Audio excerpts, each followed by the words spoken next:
Welcome. My name is Levi Sim, and I am excited to share with you this morning my buddy Vanelli and I. Here's Vanelli. Hey guys, how you doing? Hey V. All right.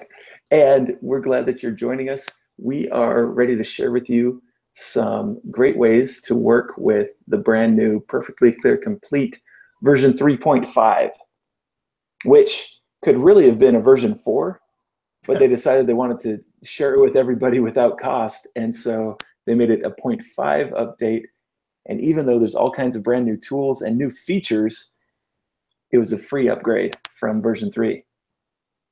And Vanelli and I are excited to share with you some ways you can use it to help make your pictures look better, whether they're landscapes or portraits or nature pictures or products. Whatever you're doing, Perfectly Clear Complete is really a good way to use it. And I want you to understand,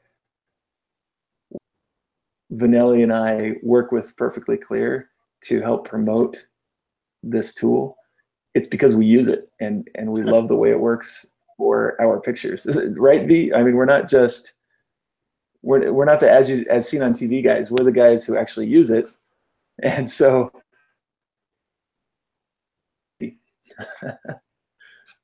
and happy to share with you. So V, where are you at? All right. Where I'm located, or what we're about to do right now? Yeah, where are you? Coming at us from the world. I'm based out of the East Coast of Florida, so I'm sweating and you're freezing. Oh yeah, yeah, I'm wrapped up. I've got a blanket wrapped around my legs. It's probably going to snow today. Yeah, it's probably going to get hotter today. So, no, so I'm based out of the East Coast of Florida, and I do a lot of sport portraits and portraits.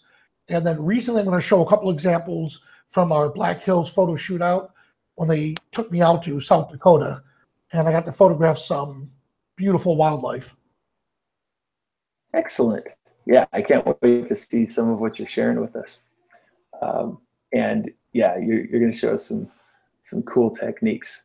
Also, folks, I want you to understand that you can interact with us directly by using the live chat window in the YouTube viewer. So if you are watching this on Perfectly Clear's blog, or if you're watching it on photofocus.com, click on the YouTube button in the bottom right corner, and that will take you to YouTube where you can leave comments.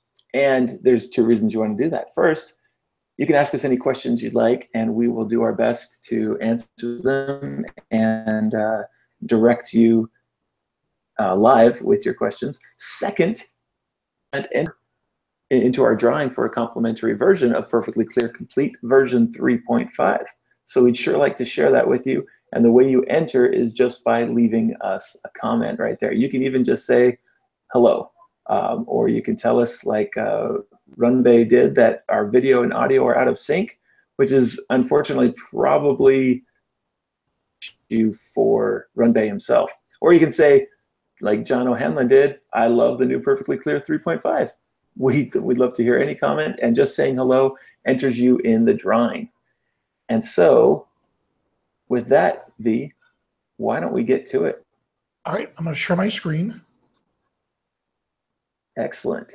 I love the pictures you made up there in South Dakota recently. Right. Oh, hey, there's Rich from Omaha. And there's Tom. Thanks, guys. Welcome to the show. Now, we're perfectly clear. Yeah, we're perfectly clear. We can start either in Lightroom, Photoshop, or it's a standalone. All right. So for here, I'm going to show how we can incorporate it inside Photoshop. I like to make a duplicate copy just to show you before and afters. And if I convert this to a smart object, Perfectly Clear becomes a smart filter, meaning we can make all of our changes on this. And if we decide to change it again, we can go back and apply the changes. All right, so let's get started. So I'm going to click on Filter, Athentech, and then I'm going to launch Perfectly Clear.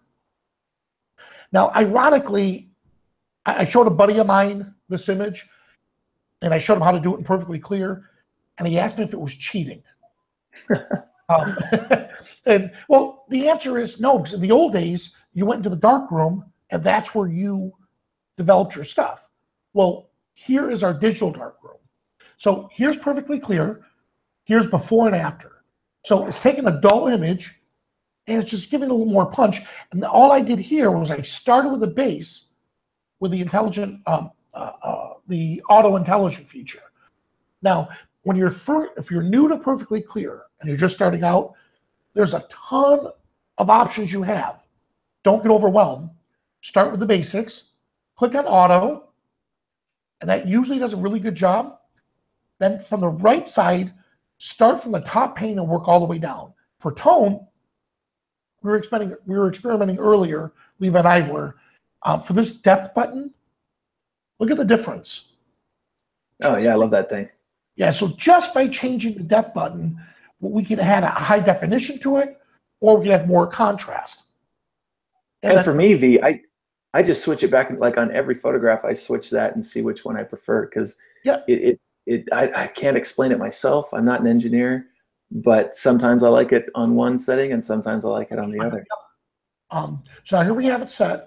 Now I'm going to go down to the color pane, and here again is where I'm going to experiment, and I want to bring out some of the color of the flat image. I believe this was shot like the worst time of day, but we didn't have time to tell the horses to come back. So yeah, so we had to do with what we could. So you did a pretty good job for the worst time of day, V. Yeah. So and we hiked a lot. And so now what I'm doing here is I like to go to an extreme to see what it's doing to the effect. But for color vibrancy, I want to keep it a little bit low because it already has good color. I don't want to overdo it to make it look fake. And then from here again, I can experiment. And I'm going to bring out some of the vivid colors here. And I'm going to slide it back just a bit. So already, let's look at the before and after, side by side. Here we go. Oh, actually, you know what? It'll be easier if I do this. Here's a little slider off to the left. So here's after. This is what it looks like before. So before and after. So just, right out of the chute, clicked on intelligent or auto intelligent. Then from here, I came over to the side and I just tweaked some of the settings just to what do you want to call it? Salt to taste, add salt to your taste. So I tweaked it to where I'm looking at it thinking, I really like the way it's looking, but let me just add some of these features to it. And I love where it's coming from. Now, one neat thing about Perfectly Clear is notice we have eyes already selected. Since there's no human eyes in the photo, Perfectly Clear is just going to ignore it. So that doesn't make a difference. And same thing with the skin. But it does give me the option to turn these on and off. So let's come back up here to, let's say, details. So if you want to see what detail is doing, just shut it off, turn it back on again. So the sharpening, I can increase it just a touch more.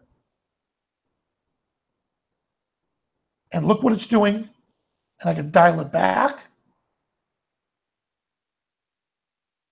There, now I have a pleasing image. Good. And one last thing I want to show you. So this is how I started this particular edit in front of my friend. The exact same way I showed you here is I started with the auto, tweaked my changes. Then with what's new in this version is the looks over here with the presets. This I thought was absolutely amazing. I created a bunch of looks over here, and I can actually see what the looks are what it's going to look like before I even click on them.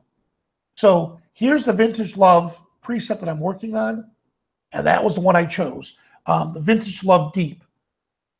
So again, here's before, and here's after. And once I'm done, click Apply, and now it applies it right to my Photoshop document. There it is. Yeah, I love it. Hey, V, could you go back in there? Especially since you did it as a smart filter. Exactly. So now by doing a smart filter, like I mentioned earlier, now if I decided, well, there were certain things in the image I wanted to change, by going in as a smart filter, or making it a smart object, it became a smart filter, and all the settings that I have are already set, and I can just tweak them again from here. Yeah, that's awesome. So let's see the exposure. Yes, if I want to bring up the exposure a bit. So what's neat is it's non-destructive. So, and I know that was in earlier versions, but with all these new looks that we're adding to this version, it just gives us more choices, more options. Yeah, that's really cool. Wait, don't save. Oh, go back in there one more time, V. I've got some questions for you. All right, fire away. All right. So, well, first of all, several people are tuning in. We've got Stewart's here. Jack Davis says he's got pictures of those same horses. So, V, I want to know who you stole those from. Jack Davis. And RLR DMD is tuning in from Anchorage, where it's a little chillier than we've got. Power Wagons in from BC. David is in Sarasota there. And then Dennis is asking, can we use multiple presets? And that's a great question, Dennis. It kind of works a bit like Lightroom in this regard, where if you click on any of those presets at the top, like Vivid, try Vivid for us, V. Yep, it changes everything. It changes everything except the looks, right? Like the vintage look is still applied there. No. So the vintage look is yeah. So let's see. The vintage look is gone. I'll double check. Are you sure I hit before and after there? I thought we were still getting some more. There it is. Yeah. Oh, so okay, yeah. So yes, it resets everything. Exactly. So if you use exposure and then vivid, you're changing stuff. But all that the presets do, Dennis, is they set the sliders to a predetermined position. It's not like an action in Photoshop where it's creating a specific look based on somebody else's magic. All it does is move those sliders on the right side to a starting point, and then you can go in and tweak them. So you could set it to the exposure preset, and then hit vivid exposure sliders and put them back where you want them.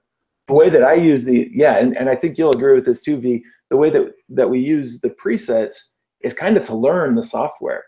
And then once we have it under an understanding of what's going on, we might start with a preset, but then we're going to go in and tweak our own stuff personally each time. Is that how you do it too, V? Exactly. Yeah, so it's just like, I mean, when you first got your camera, you put it in auto mode and you start taking pictures, and then you look at the metadata and say, oh, okay, so the camera shot this at f8, 1/25 of a second, 200 ISO. Well, that's great. Now I'll put it in manual mode and dial in those settings. Well, we're doing the same thing here. So we're looking to see, what does Perfectly Clear think that this image looks best at? And that's on the site here. And that's how you and I figured out when we came over here to the depth. And when we started changing this here, we're like, oh, that's cool. So Perfectly Clear felt the high def looked a little bit better. We can still change it if we wanted to. Right.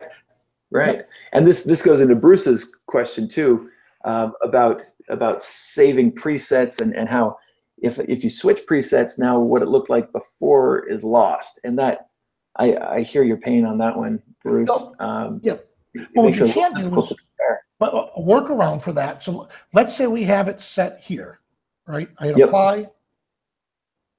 Now, since I'm still under a smart object, I can run Perfectly Clear again. Ah, nice move. I like that, V.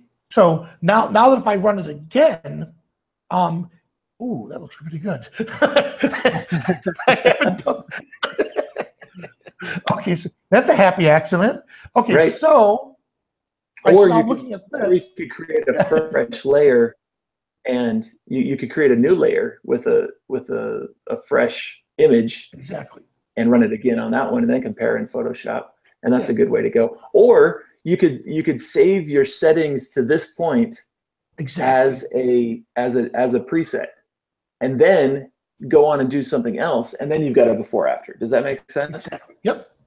And so in here, so I like the strength slider here. So the strength slider takes all of the values and moves them at the same time. So here's the strength slider making that change. since we went back into perfectly clear, it remembers your last settings, which is pretty cool. So the look is already applied. I can back the look off. So here it is, how we first came into perfectly clear with the second time. And here it is right now to where I could change that.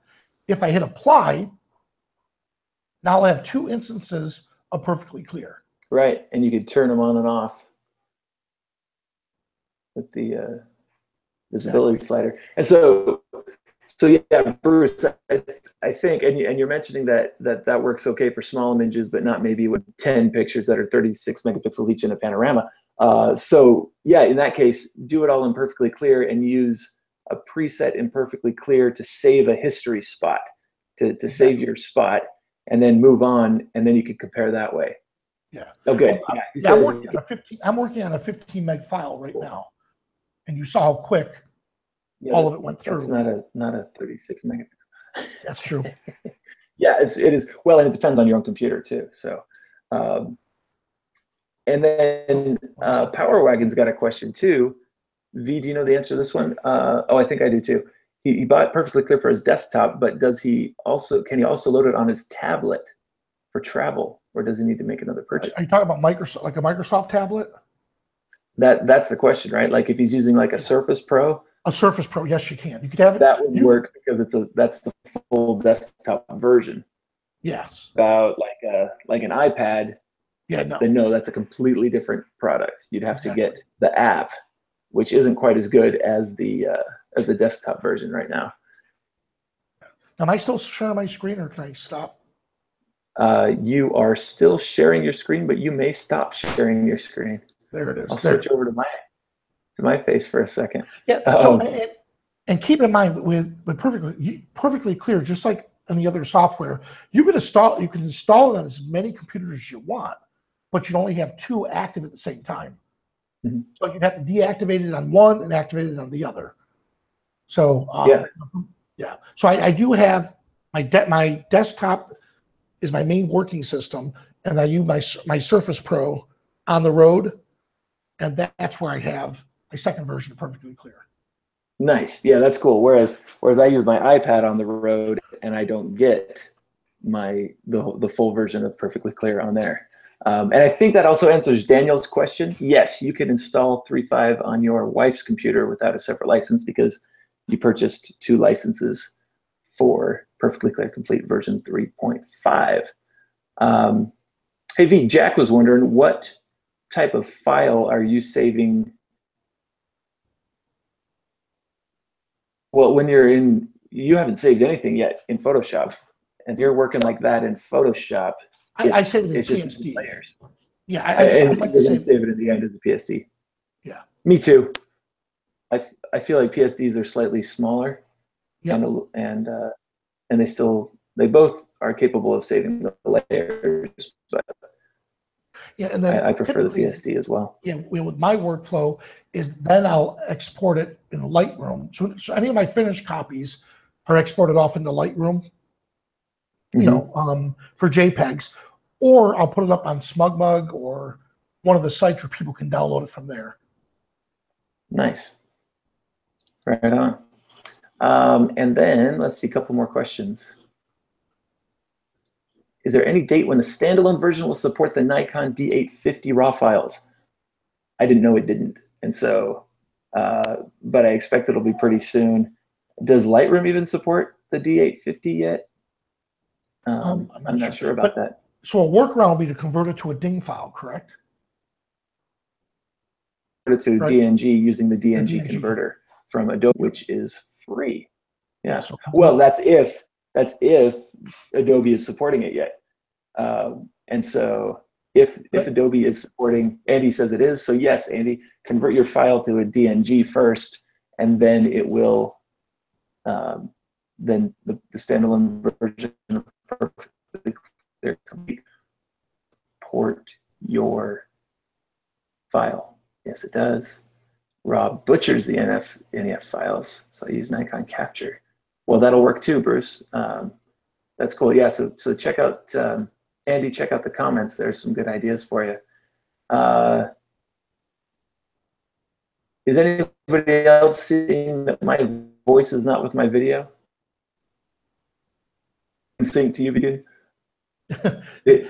Every so often. Yeah, it may be my my spot. Sorry if I'm breaking up. I'll try to speak slowly so it can keep up with me. So Ray says, should I make and then switch to perfectly clear, or should I start directly in perfectly clear? That's a great question, and I am ready to show you my answer to that one, starting from Lightroom. Shall I do that, V? Yep, it'll be perfect. I'll share my screen now. And you should be able to see my screen. So I'm going to grab that photo, and then I'm going to show you how I use perfectly clear on a group photo and the way I would make it work. So, and sorry, who asked the question? Ray. So Ray, I would make some basic adjustments in Lightroom first. One of the first things I'll do every time is come down here. Oh man, and it's doing it again. See, do you see my solo mode has disappeared in the latest version of Lightroom? It disables itself. So I've got this photo. This should be the original. Yeah, here's the original photograph. And the first thing I do when I get a picture, no, Right there. This is the original photograph. There's my raw. Okay. The first thing I do is I switch my camera profile because the Adobe standard looks bad. Look how red the faces look and everything. Yeah, like it's terrible. I got nervous. I thought you were going to say that, oh, I switched to Adobe. Because I love the red skin tones with too much contrast. Yeah, and I think Bruce was saying the same thing here, but I can now activate my camera and it's looking much better immediately. Then the other thing I would definitely do is check on the white balance. Like, isn't too bad. I'll probably leave it as is there, but I would make white balance adjustments next. But after that, I'm pretty much ready to go to perfectly clear now. And so I'm just gonna head right over. I'll right click on my photo and choose edit in perfectly clear complete, or I can go up to the edit menu and choose, the photo menu and choose edit in perfectly clear complete. And that'll pop open in the other window with perfectly clear. Now, an interesting thing here, you can choose what file format to use in perfectly clear. I'd recommend TIFF. You can create a JPEG. You can't create a PSD, so don't choose this. If you choose this, if you choose PSD, your photo is not going to show up. It's confusing for you. I also like to choose the 16 bits and get the most depth and color and tone values that I can.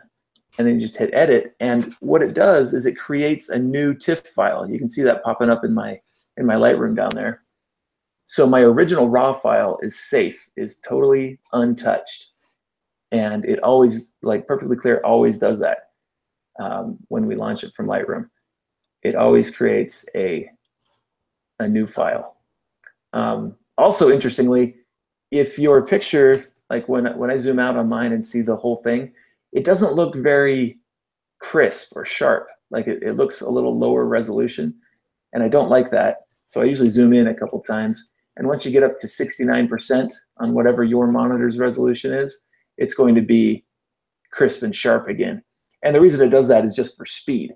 When it uses the smaller resolution file, it can show you a very fast preview of what your settings look like. And then here, I can start with the Beautify preset, and that's not a bad way to go, and not a bad place to start at all. I'm going to turn it up a little bit and see what it thinks about a medium exposure brightness.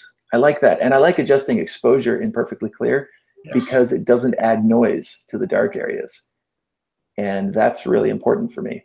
And then I'll trade back and forth just like V did on the high contrast or high definition. And I think I might like the high definition a little better this time. I'll turn it up a bit. That's looking good. And I think I'm ready to skip down to the local adjustments that work on faces and things. Although I'm going to turn the sharpening, off for now. That's just my personal preference.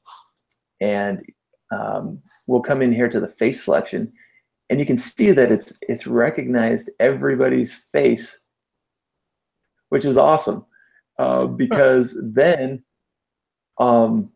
it's going to allow me to do specific adjustments to their eyes and things. Like, well, and I can show you here, we can manually adjust where the face is registering to. Like up here, I might want to fix that one. And this doesn't go on you don't put the dot on the pupil of the eye, you put it in the middle of the eye socket. Like, so if somebody was looking far to the right, you might put this dot over the whites of their eyes, but it would be the middle of the opening, not right over where their pupil goes. And that's going to help me align both the eye adjustments, which include the dark circles. I'm going to turn those off for a sec. There we go. And check this out with the dark circles. Look right up here at his eyes when I turn that on and off. And I'm going to crank it up here. Let me turn it off and then back on. And it's lightening that dark area of bags under everybody's eyes. And I mean, these are kids. They don't have like big bags under their eyes like I do. But even so, it lifts the darkness of that area, but it doesn't remove the texture. Like it doesn't, on the gal's face up here, it doesn't remove the line, but it mitigates the darkness and impact of it. And that's really important to me because that line is actually a feature of faces. Yeah. So it's acting like you put a reflector underneath them and bounce a little more weight up and underneath their eyes. Which I should have done anyway, but I didn't. We're in the lobby at the university, and I've got a flash in a softbox standing off to the right side, shining on everybody. And had I had a little more options and time, I definitely would have liked to have scoped this better. I had one softbox over here, and then another bare bulb speed light shining from behind, giving us this little rim light on their hair, which helps separate them from the background pretty nicely. Now it's also doing the eye enhancements. And you can see without and with, and I like it, but I think it's a bit too strong. So I'm going to pull that way down, something more like this. There we go. And then check this out. We're also smoothing their skin, which is okay with me because we've got a couple of teenagers in this picture and they may appreciate a little bit of that. But I'm going to use mostly the blemish removal to get the gross features, the macro features of the skin reduced. And I'm also going to use this infrared removal. When I turn that off, look at his face right here. That's Harry. Look at Harry's face. And then when I activate the infrared, it removes that redness from his skin, and also the two brothers up above. And that redness isn't because they have red skin. It's also just because they're flushing in front of the kid, like they're nervous, and their faces are emitting more heat. And our cameras can record that heat as red color. And so that's what this slider here is really terrific for reducing that. It's especially powerful on people like older men who have rosacea in their cheeks and nose. It's really powerful for reducing the impact of those overly rosy cheeks. And on newborns too. And on newborns too. Oh yeah, yeah. It's really, really powerful that way. So I'm going to leave those there. I like the way this is looking. I might come down here. So this is new, the finishing tools. And I'm going to turn on the shadows a bit and just kind of darken the shadows back down. I know I had brightened them up above, and I think between running a Hangout and Photoshop and Lightroom and all this stuff, I think I just broke my computer.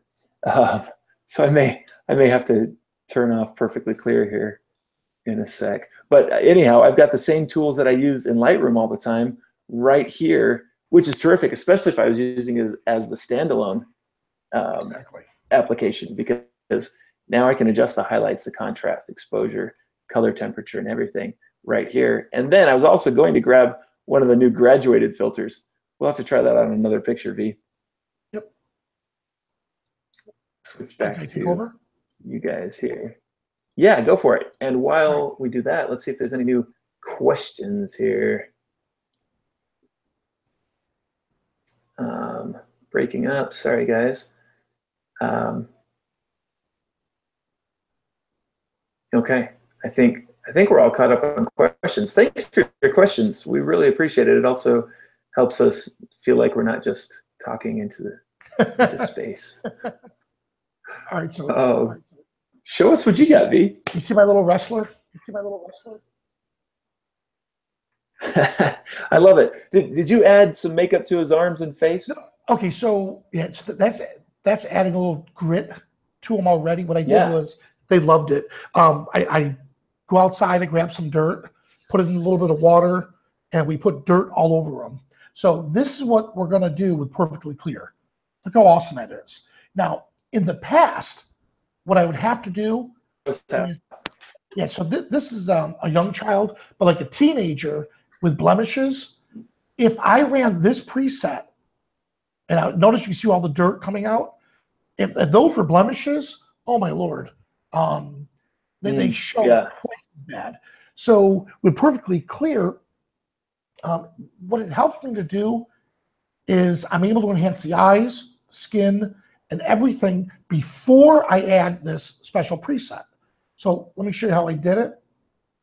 I'm going to right mouse click, or actually, well, I'll show you this way. I'm going to convert it to a smart object. I wrote an action, and I'll do that at the very end to show you. So I'm going to turn this into a smart object.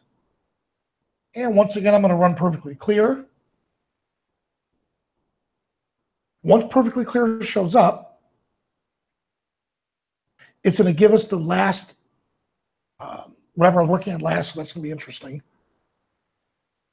Oh, okay, good. And here's the part where it's really cool. So I'm going to click on Auto, and just a little extra. Watch what it's doing to the eyes. Here's face. It's grabbing it, like you said, Levi. If I wanted to fine tune, this is fine. Really, in depth, I can do or move those down. But again, where they were fine. I just want to go a little overboard on it. Right. So here's the eyes. And in this case, the eyes are already looking really good because the way I shot it, Perfectly Clear is not going to go overboard on the eyes. So that's what I love about this is it's fixing any of the mistakes that I may have made while photographing this. So just bring out the eyes just a bit. Everything else looks really good. One thing I do notice is I have to turn off sharpening when I apply the next step. Because if I don't turn off sharpening, well, now the grit look that I'm about to apply is going to be amplified on top of what I just did. So soon this will be one of the looks. So everything will be done inside Perfectly Clear. But for now, what I have to do is run Perfectly Clear. I have it set. Then I come over Camera Raw filter. And in Camera Raw, I'm going to come over here and pick my sports grit look. Which you've already created in Camera Raw just using the sliders. Exactly.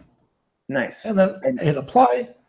And you're saving that. So and you're creating that look as a filter that we can apply in Perfectly Clear that we can add additional. Exactly. So let me go back to the history for a moment. Nice. So you can see how quick we did that. But here's what I think is really cool is we can apply the new version of Perfectly Clear with actions and Camera Raw stuff that we've already liked inside Photoshop.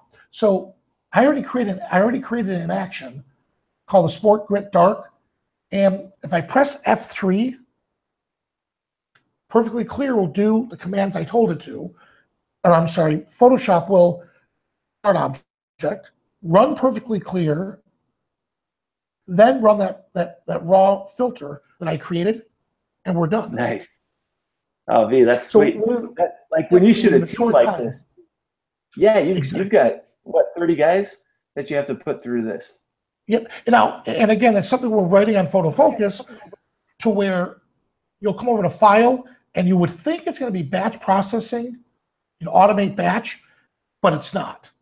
For whatever reason, batch is not the answer to this. The answer will be the article that I'm writing, and I'll give you a hint. It deals with scripting and image processor. Wow. So we look forward to it. But again, so that's how to use Perfectly Clear with Photoshop and apply stuff you already have. Nice. Very nice. Let's see. Charles asks, how can I remove earlier versions of Perfectly Clear from my select options, like in Lightroom? Oh, plugin manager. Oh, good. Hit it, V. Okay. All right. So I know what he's saying. I think I told you about this. It bothered me too, because there was a ton, and I love that they're doing it. I just wish I had an option. So I actually created a quick shortcut key here. And what that does is all these presets, boom, they're already here. I just select the ones I don't want, and I delete them from here. Oh, nice. And when I do that, and when I relaunch Lightroom, and I'm pretty sure this is what he's talking about right here. Where's the export? There we go. So if you look right here, Perfectly Clear is all of the presets are right in here. So if I delete it and what I just showed you, if I delete it in that one area and relaunch Lightroom again, all of those will be deleted. And I think we may also be talking about the besides the presets, V, also the previous versions of the whole app. Oh, okay. So is it on the Windows or is he on Mac? Well, why don't you show us on Mac? Say again? You go ahead and show us on Windows, and then I'll show it on Mac. Well, yeah, I mean, you just, I think we can go to the plugin manager. Well, now you're talking, like, so I move programs when I'm dealing with this, and I'll delete it from here first.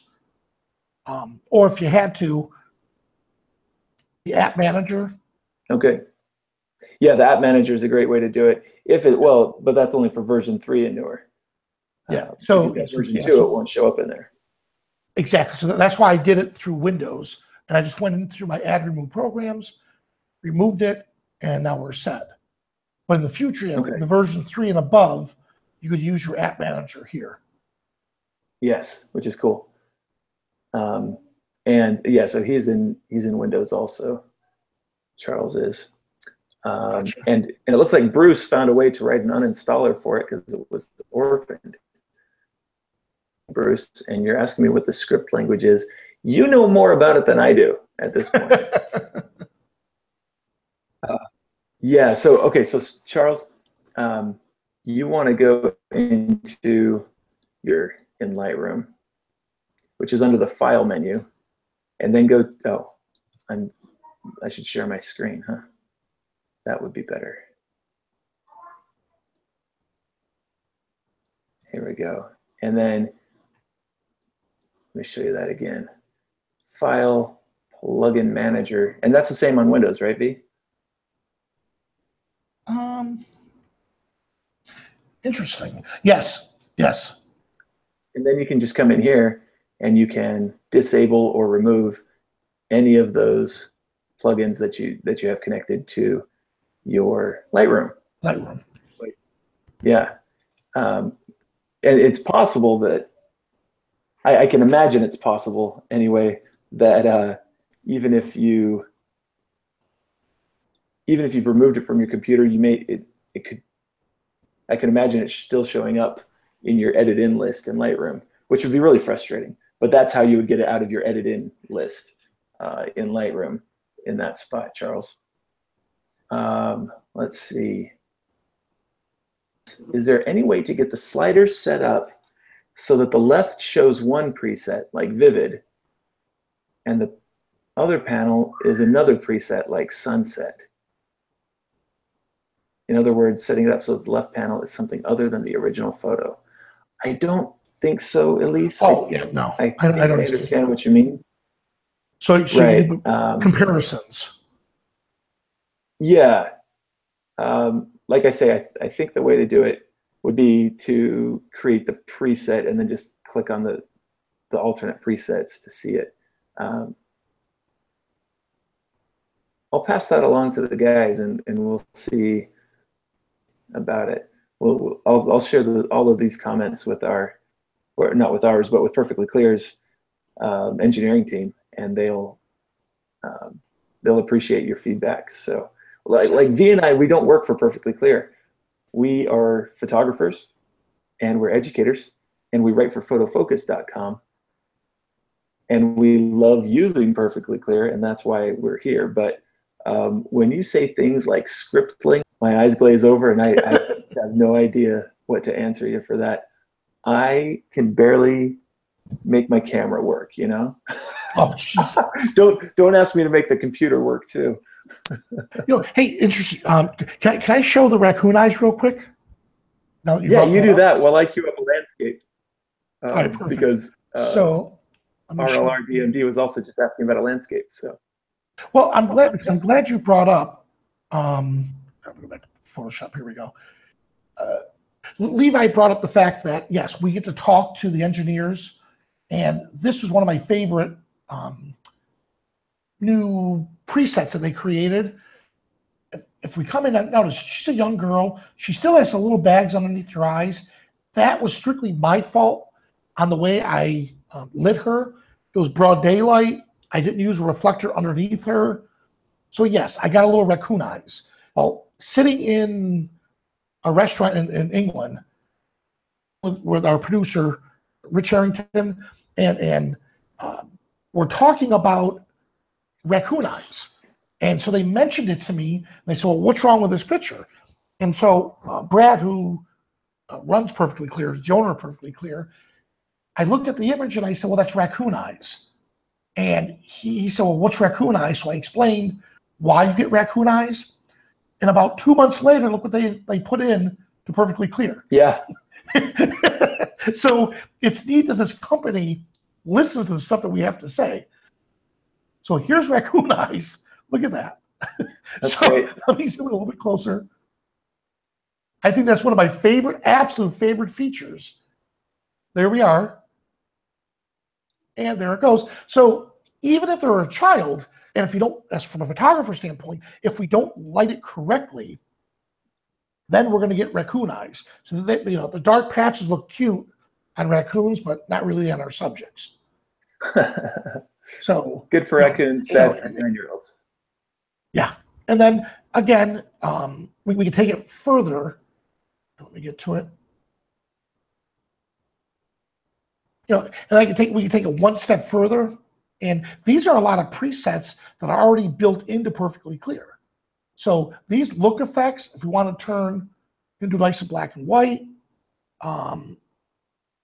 color stock, ooh, I like that.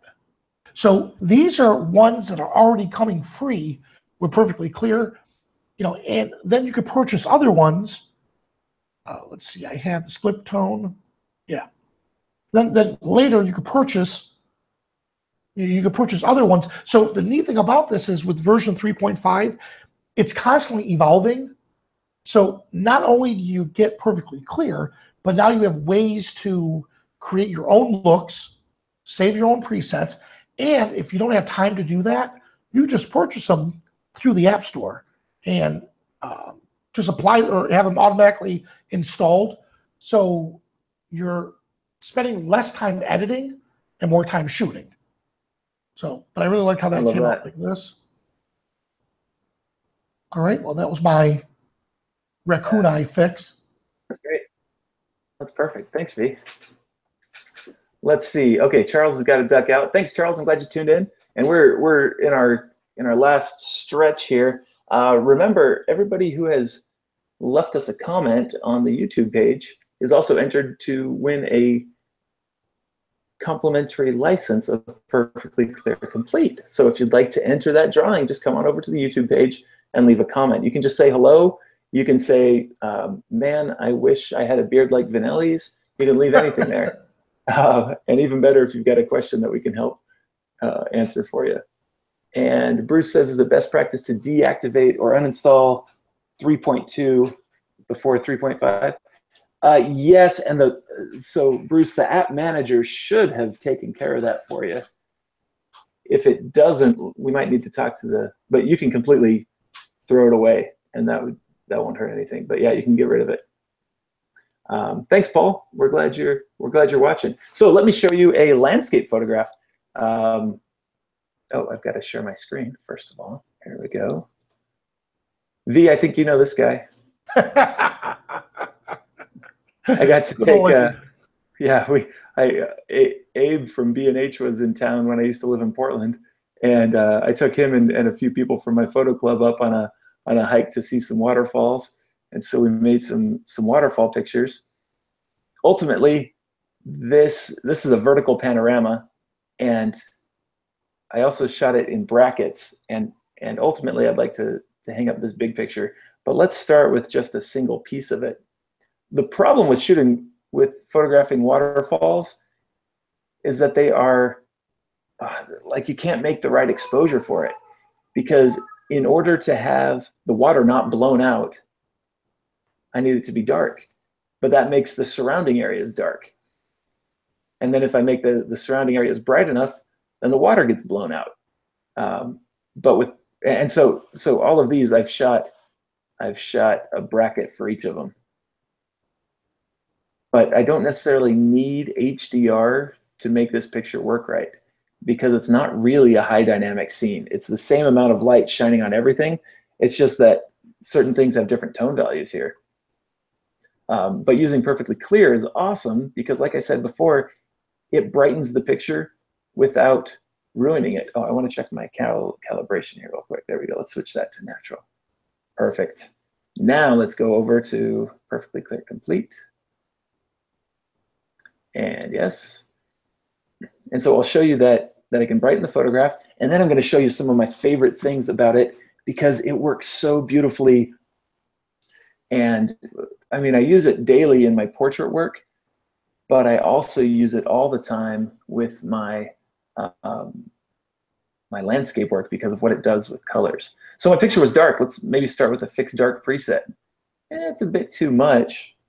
So let's pull down the brightness on that. I'm going to pull that black point back down too. I'm going to turn on the depth. That's better. All the way off. And we'll work with the depth controls. Now, someone else was asking, when do we use light diffusion?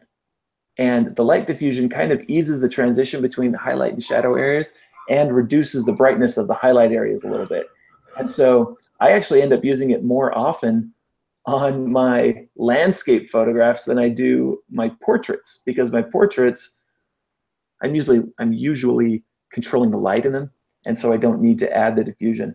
But using it a little bit in my landscapes has been a really fun way to work. So I'll keep that turned on, and there's before and after already. And you can see that it's brightening things. Like we're getting detail down here in these shadows and up there without blowing out the waterfall. It will never make highlights too bright. It will never blow them out. You can see the histogram up here. It will never crunch them over to the right. Even if I turn the exposure all the way up, it still doesn't blow out my highlights. Look at that. Those were already blown. You can see up there, those red spots, those were already there. And so that's one of my favorite things about using perfectly clear for my landscapes, is that it protects the highlights 100%. Let's go down to colors. And I don't need color restore turned on, but I will turn on fidelity. And the fidelity is really cool. It brings back the real colors of greens, blues, and purples in the picture. When I turn it off, you can see that all the greens are kind of the same color. But when I turn it back on, it brings back some yellows and browns and gives me much more variety in all of those greens hanging on the wall. I hope you can see it in the broadcast, yep. But it's a really powerful tool. So that's my very favorite thing.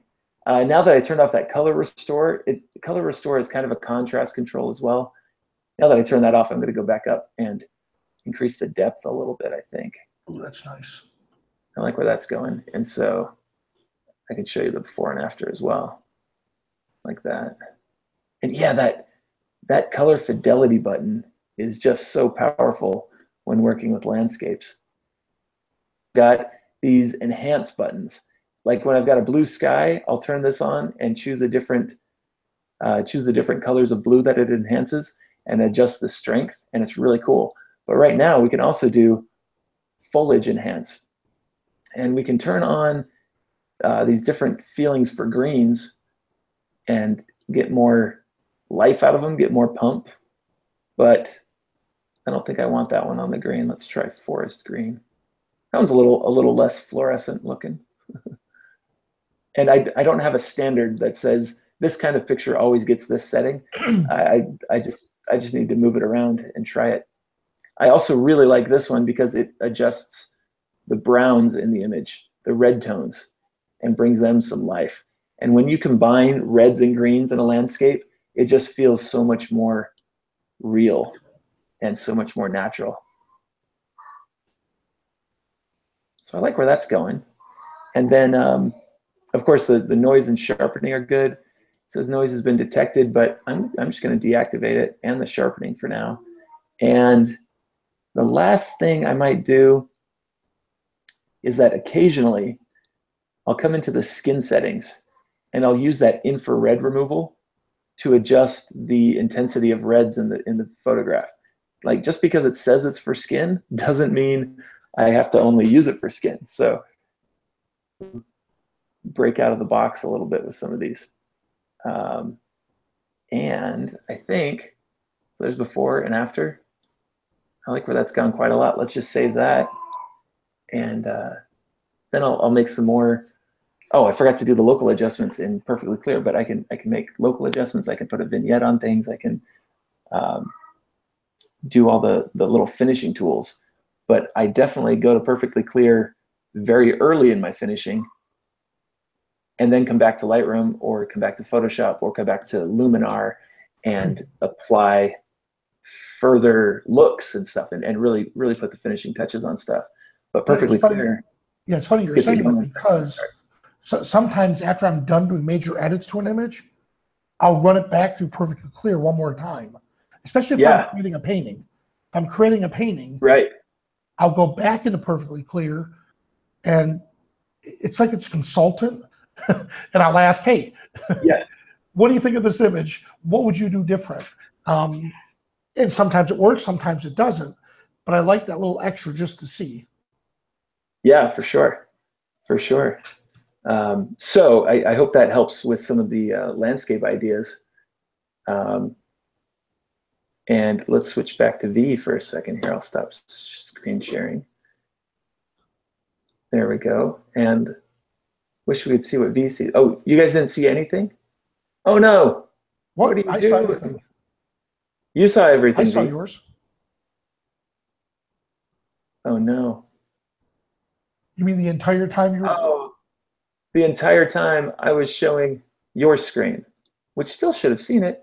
Oh, curses. I'm sorry, guys. They said you looked bored, V, and that you were falling asleep. I look bored. You are. I look bored. This is over. I'm sorry. So Daniel says, no, Levi, it did not help at all. I apologize. Shall I run through it one more time, the 2-minute version? Yeah, do that. Oh, rats. Okay. It was so fun. Let's try this again.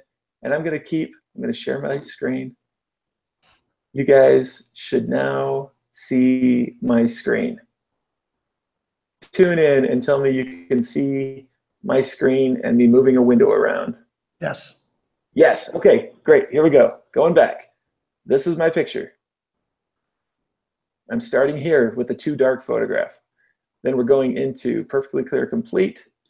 Editing, and maybe this will be fun because I'll show you how fast I normally do it when I'm working on stuff. Guys. Isn't it funny? It's like trying to ride a bicycle very slow.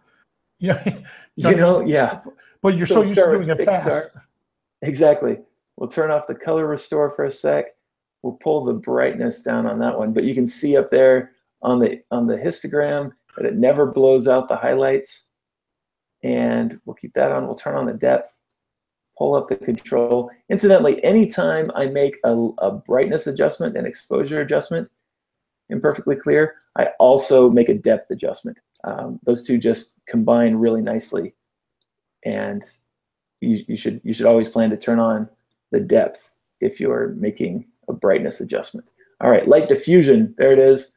I kind of like it in this photograph. I'll tone it down just a little bit. And then we'll come down to fidelity.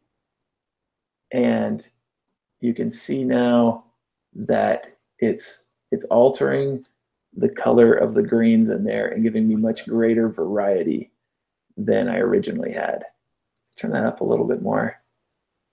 There we go. And then I'll come down to the foliage enhance again, switch that one to forest green. Let's turn on the burnt sienna in this one, and this is the one that affects the reds. Look at what that does up there. Holy moly. Give it a little juice there, turn off the noise, turn off the sharpening, and hit save. This is what no, there's one more you did. Oh, what did I miss? Skin. Yeah, well, I didn't end up actually using it, but I often check it. Yeah. So, but it's neat. That was one thing I didn't do in a lot of my landscapes. Yeah. That I picked up from you just now. I was like, oh, that makes sense. Okay. Then maybe I'll hit a little bit of clarity here, a little bit of that, and then I forgot to do it again. So the tools in Perfectly Clear are so new. I'm not used to using the filters in there and making the local adjustments, but I can absolutely create vignettes and things now with the radial filters. So I hope, yeah, you could all see that. That was fast moving. Sorry, it wasn't awesome for a beginner right there.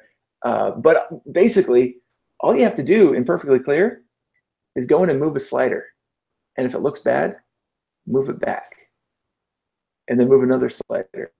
And if it looks and that good, also keep it. And if it looks bad, move it back. So Rich did a really good in-depth. And there's ways, like inside Perfectly Clear, click Learn. And he has each slider in depth on what it's doing. So this way you can not only learn show you it. that. Yep. Got it. It's coming. It's coming.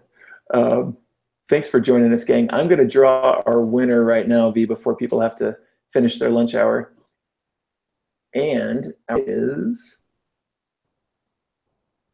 coming right up. It's Lynn Withers. So Lynn, I'd like you to send me an email and just tell me you're the winner from today's webinar, and I'll send you the information to redeem your Perfectly Clear Complete license. And I appreciate y'all tuning in. I'm sorry, I know the redo was fast. This is a video and it's recorded as soon as we hit stop.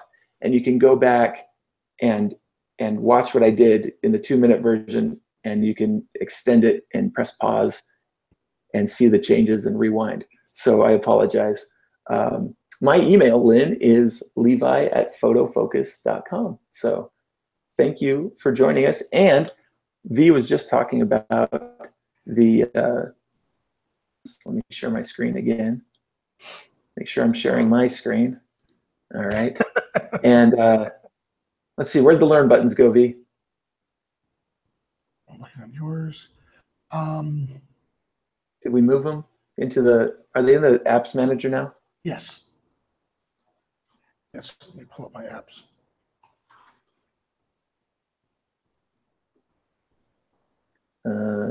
Under settings. No. Uh-oh, V. Where do we put those? Where do we put those learn buttons? It used to be right here, and we didn't even realize it wasn't there anymore.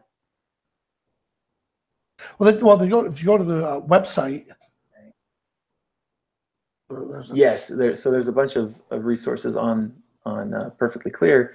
We also have lots and lots of articles about using Perfectly Clear on photo focus. And we've got lots on the Perfectly Clear blog as well. So check those places out. And maybe we should stop before we get too far behind. I apologize for the flub there, fellas, gang. I'm sorry, Levi. The learn button's right on the very top. It is learn, cancel, yep, or apply. Here we go. Last time, Levi. Oh, right up there. You can't miss it. See right there in the top right corner of the screen. Oh, sheesh. All right. Well, thank you all for joining us. Vanelli, do you have any wrapping up ideas? Oh, no, I'm good. But hey, thank you guys so much. Yes, thank you so very much. Vanelli, where can we catch up with you and see more of your teaching or photographs, or are you going anywhere soon? Yep, photofocus.com, of course. And we're also doing a cruise to the Bahamas. Oh, good. When's that going to be? Yeah, that's going to be January 5th. Because of the hurricanes that happened back in September, we had to postpone it. And we're setting sail out of Port Canaveral, Florida.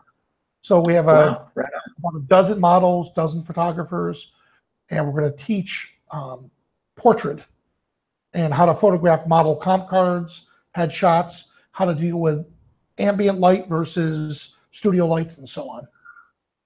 Right on. Right on.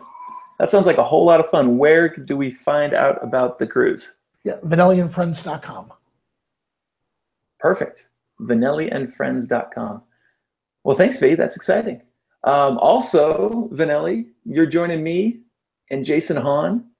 That's right. For a photo walk on December 6th in the morning. It's before work. So roll out of bed and come join us in Tampa, Florida. There will be a post up about that on Photo Focus shortly. We'd love to see you if you guys are in the neighborhood. And then you can find me at photofocus.com as well. And you can find more information about Perfectly Clear, both on photofocus.com as well as at Athentech.com, Athentech.com. They're the makers of Perfectly Clear Complete version 3.5, which we've been attempting to demonstrate for you today. And we love using it. I think you're going to love using it, and I highly recommend it. And we can't wait to see you again next time. And as far as next time goes, I hope you'll join us on the 5th, which is a Tuesday in 2 weeks from tomorrow. Roberto Valenzuela is joining us to show how he uses Perfectly Clear Complete in his wedding workflow. And he is one of the premier wedding and portrait photographers of our time. I really can't think of anybody that is like better than Roberto. And I don't know anybody who's a better teacher than Roberto either. And so I hope you'll join us. He is not to be missed. And we'll also be giving away prizes at that time. So we'd love to see you on December 5th right here.